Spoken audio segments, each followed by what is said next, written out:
So ముందుగా అందరికీ వినాయక చవితి శుభాకాంక్షలు. సో ఈరోజు మా కాలేజ్లో వినాయక చవితి పూజ అయితే జరుగుతుంది. అక్కడికి వెళ్ళి చూసేద్దాం.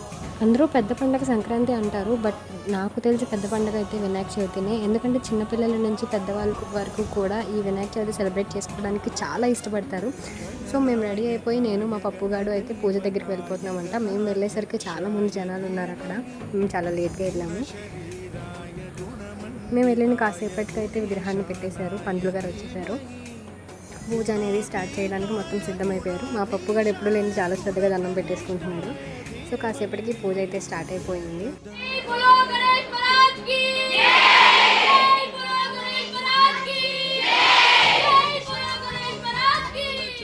మా వాళ్ళు అయితే చాలా ఎనర్జెటిక్గా ఉన్నారు. అండ్ వినాయక చవితి స్టోరీ కూడా పంతులు గారు అయితే మాకు చెప్పారనమాట. చాలా బాగా అనిపించింది. ఎందుకంటే ఇప్పటివరకు శ్రద్ధగా వినలేదు, కానీ ఈసారి మాత్రం చాలా శ్రద్ధగా విన్నాను ఆ స్టోరీని నేను.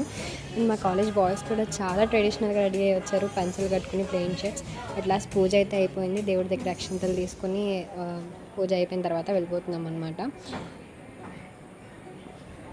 ఇక్కడ అయిపోయిన తర్వాత మెయిన్ క్యాంపస్లో ఒక అమ్మవారి గుడి ఉంది, అక్కడికైతే స్టార్ట్ అయిపోయాము. వెనక నుంచి అక్క మేము మీ వ్లాగ్లో కనిపిస్తామని చెప్పి అంటున్నారు జూనియర్స్.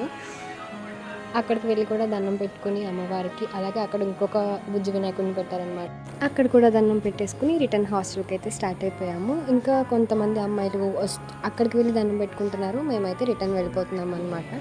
అలా మాట్లాడుకుంటూ నేను మా పప్పుగాడు బాగా అనిపించింది. ఈసారి ఈ ఫెస్టివల్ చాలా బాగా జరిగింది. ఇదొక మెమరీ అయిపోయింది. మా సెలబ్రేషన్ మీకు ఎలా అనిపించిందో మా కామెంట్ సెక్షన్లో చెప్పేసేయండి. అట్ లాస్ట్ మా పప్పుగాడు అయితే చాలా నీరసం అయిపోయాడు, చాలా టైర్డ్ అయిపోయాడు అనమాట. So bye bye.